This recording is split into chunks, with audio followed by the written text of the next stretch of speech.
G'day, it's FIDE Master John Curtis, and today I'm going to delight you with a famous game. It's very rare that Bobby Fischer, the greatest player that ever lived, actually lost a game with the Ruy Lopez. But here we have one of the great Russian super grandmasters. He was estimated to be around about number 8 in the world at his peak. His name was GM Kholmov. And this game is from the 1965 Capablanca Memorial Round 18, and it's a sheer delight for the eyes and the chess senses. Here we go. We'll just start the game now. White played e4, and black replied e5. Knight f3. Bobby has got the white pieces, and Kholmov replies knight c6. Bobby plays his favourite Ruy Lopez, which he decimates players with. The bishop's chased away. The bishop returns back. Knight f6, all standard opening theoretical moves. And white castles. Idea being if you take the pawn on e4, then rook to e1 is played. Bishop e7. Okay, so obviously now Bobby never ever wants to cede his white bishop, so he plays rook e1, and Kholmov plays b5, chases the bishop away to b3, and then castles and completes his minor piece development. The only thing missing to be developed is the bishop on c8. Bobby continues with his main line c3, and Kholmov plays d6. You'll remember that Kholmov has the Kholmov variation named after him in one of the openings. He's got a couple of them.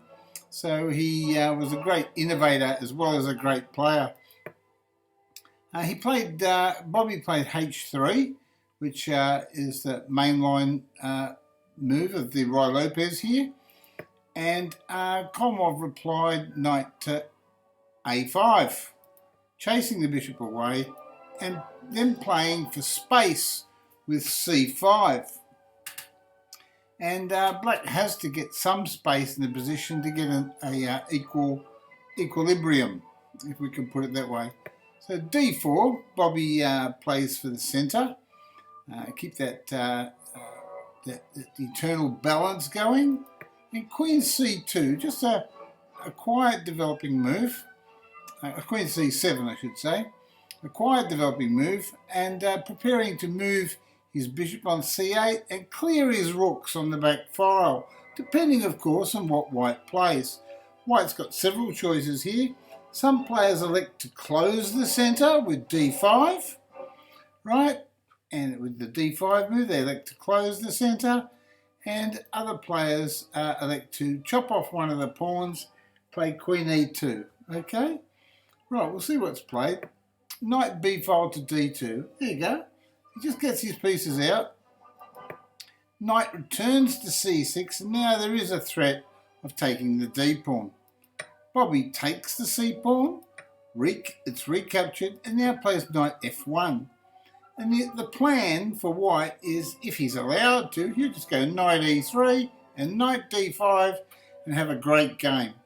That's if he's allowed to. But Kholmov had other ideas. So Kholmov plays bishop e6. You can see already black is anticipating white trying to occupy the d5 square and says, well, I'm not going to have any of that nonsense going on my watch. Bobby plays knight to e3, threatening knight to d5. So that's a big threat. And now rook on the A file to D8. Now, why rook on the A file to D8? Well, black suspects that the knight might go on to G5 there and attack his bishop. And not only that, he wants to leave some protection for his king, because there's a few pieces like bishops here aimed at the king's side, aimed at the king's side, a knight that's aimed at the king's side, another knight that's aimed at the king's side. So there's all this latent piece activity. So Kholmov correctly assesses that he might need a rook to defend his king from any unwarranted plays on his king side. Okay, so what happens next? Queen to e2. The queen was attacked. Bobby just moves it aside and comes up with a different plan. So Kholmov plays c4, again trying to expand the position somewhat. The engine says that white is better. And now, what does Bobby play here? Well, moves that one would think of playing would be knight on the f file. You've got so many options. Knight here, and then knight there. You've got knight here, and knight to f1, and then knight to g3. You've got so many different options as white. Let's see what Bobby chooses. He chooses to attack that bishop. Now, if the bishop retreats, Bobby will definitely play knight to d5. Okay? All right, then. So, will the bishop retreat? Well, I don't think Kholmov has come this far to be retreating. Kholmov plays h6. Bobby says, well, right, I'll take the white squared bishop, thank you very much.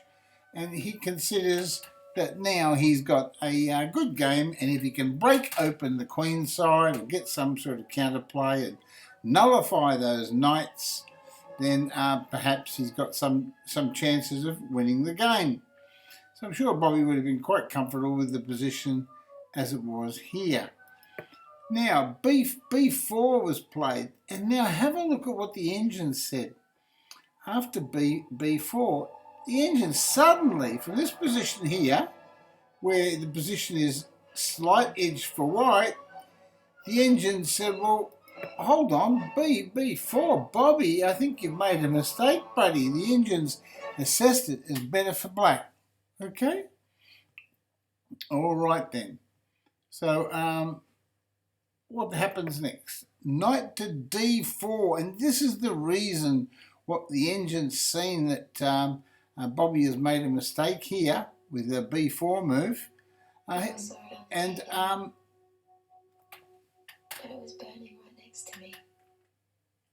And now Bobby has some choices to make. Does he play queen to d1? Does he take the knight? What happens now? Well, Bobby took the knight, and the pawn recaptured. Now, here, in this position,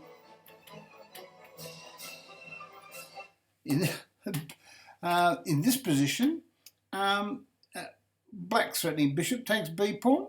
Black's threatening pawn to d3, forking the bishop and the queen. Black's threatening this one. Bishop takes pawn. Okay, so black's got quite a few threats. Now, what does Bobby do? Well, Bobby assesses he doesn't want to face this massive pawn wall here. 4 pawns, right? So if this pawn falls, there'll be 4 pawns coming at Bobby. He didn't like that. So he said, well, I want a piece, so I'll just give you back a piece. That's fair enough. And he plays a3. Now, here, if Kholmov decides to play e takes knight, then Bobby retains his white. He retains the 2 bishops, and it'd be a very, very wise man that would think that Bobby would do anything other than try to save his bishop. Anyway, as it is, black doesn't take the knight. Black just plays d3 straight down the gullet, and his plan is to gain. He gains more space. He's still, after he captures the bishop, he's still got the beautiful. He's still got the beautiful play of rook to d3, right? Bobby takes that pawn. Now, if the pawn takes, it's very interesting. If the pawn takes, it's a different type of game, isn't it? Because white could play queen to a2, and have a good game, right? So, so if pawn takes bishop, queen to a2 over here, would be attacking that pawn with check, and white would have a good game. So Kholmov decides to recapture the bishop with the rook. Okay, and he maintains control of that open file. He still has his lovely pawn arc here, and admittedly, there's some play on the king side there, and we can see why Kholmov moved his rook on the a file to d8 now, because the rook on f8 gives the black king some cover. Okay, so Bobby plays knight to g4, and then the opponent plays king to h7. Okay, he doesn't want to take that knight and give Bobby a tempo, recapturing with the queen, threatening the pawn, and all the rest of it.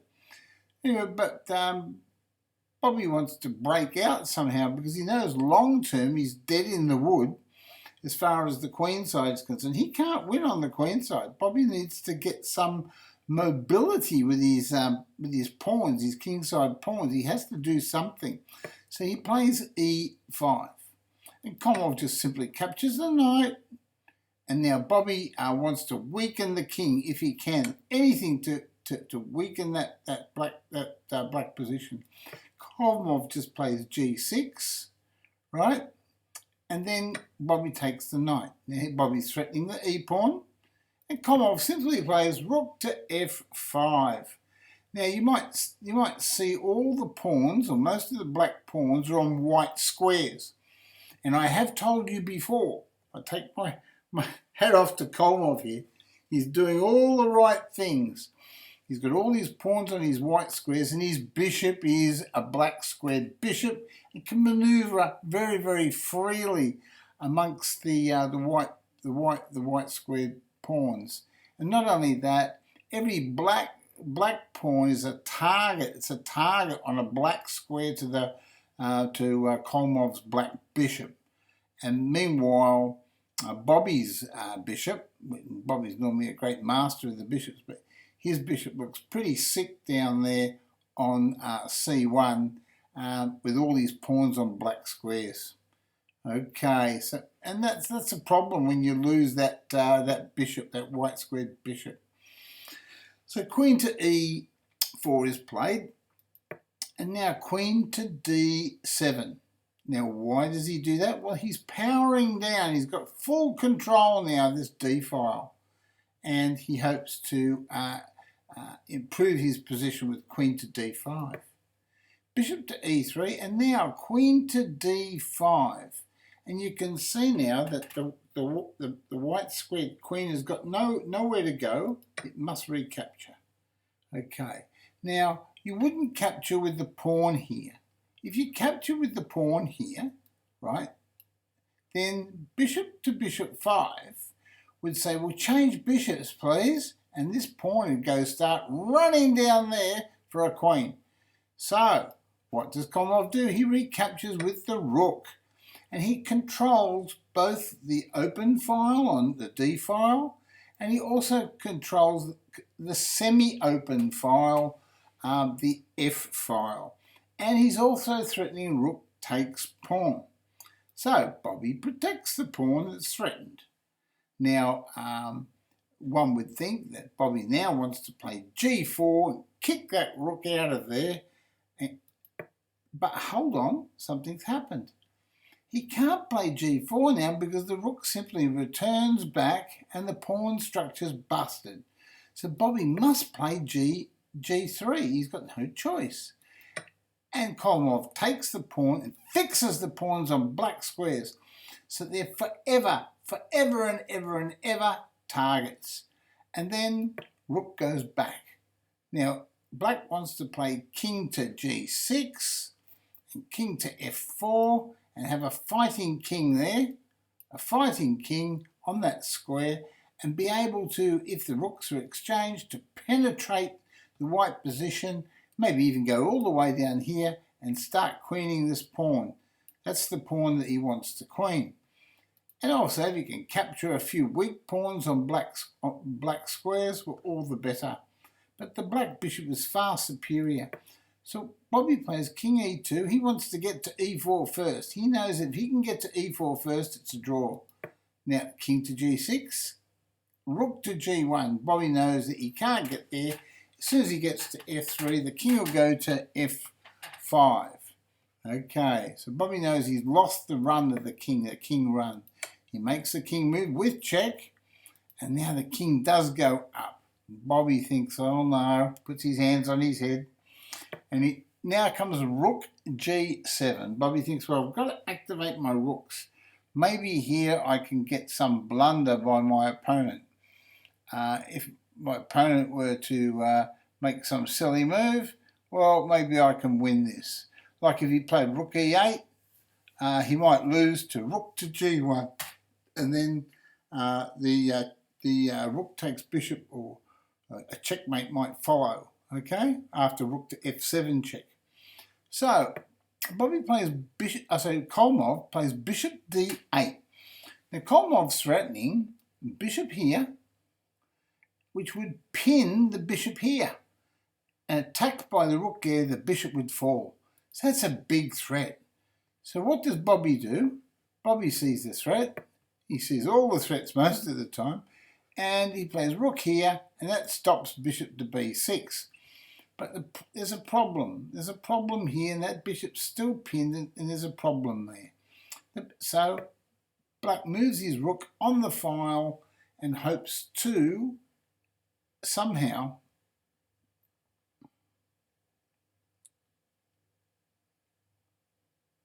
rook to f8. You wouldn't allow rook f7 check. No, that's not right. Right, so this is the position here. Right, so I remember rook to d8 was played at one stage.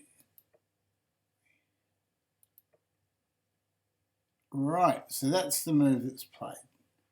Okay, now, Bobby's pinned the bishop, so the bishop can't move over here threatening checkmate, but the rook comes up, so he wants to play bishop there threatening a big check and connecting along that line to take the bishop off, right? And now Bobby plays a4 to try to get some break on the queen's side, and now a simple quiet move, pawn here. That simply threatens pawn here to h4. He captures a pawn. He recaptures. He thinks, well, I'm not in any hurry. And Bobby takes the pawn off. He thinks, well, I've got to do something. I can't stop h4 and rook to g3 anyway. And now comes bishop, the bishop move to h4. Right, so the bishop is the one that's coming in. And in comes the rook checks. And now you can see how the two rooks are combining. There's only one move, king to f1. Okay, so now the rook's attacked. So the rook moves over there to h2 and simply threatens rook takes bishop. And rook takes bishop, it'll be all over.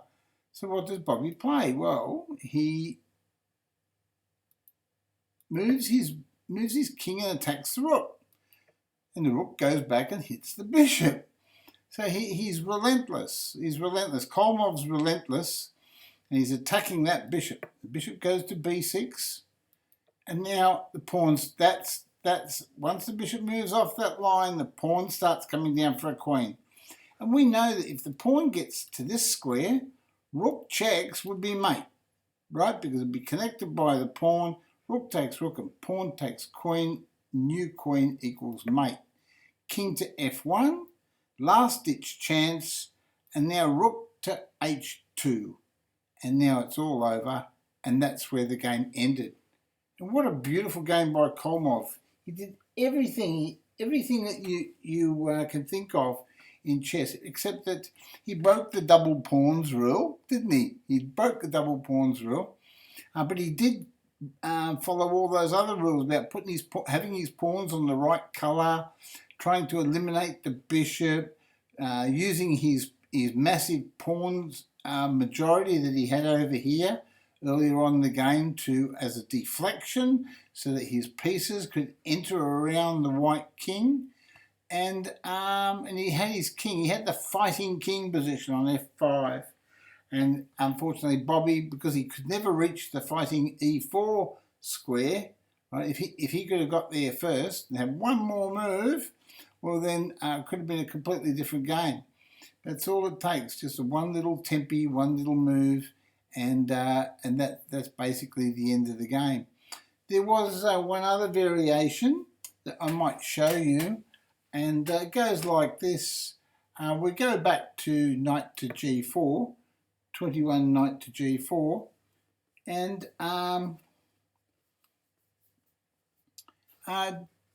if d3 is played, which, okay, instead of a3, well, Bobby could take the bishop, right? And then the pawn, the c pawn could take then. And then you'd have to play queen to d1. Then the knight would take on g4, okay? And then you'd have to take with the queen, because otherwise pawn here would fork two pieces. Pawn here would fork the bishop and the rook. So you'd have to take with the knight, the pawn. And then look at this move that Kholmov would have played. Rook takes f2. That's what would have happened. And then if king takes f2, queen to h2 would be played. Okay, and there's nothing you can do. g5 would be an option, but after rook to f8 check and king to e3, queen to g3 check, okay, king to d4, queen to d6 check, king to c3, queen takes b4 check, king takes d3, rook to d8 check, and this would be really embarrassing for Bobby. King to e3, and then, well, it's all over. It's all over, bar the shouting. Queen takes pawn check.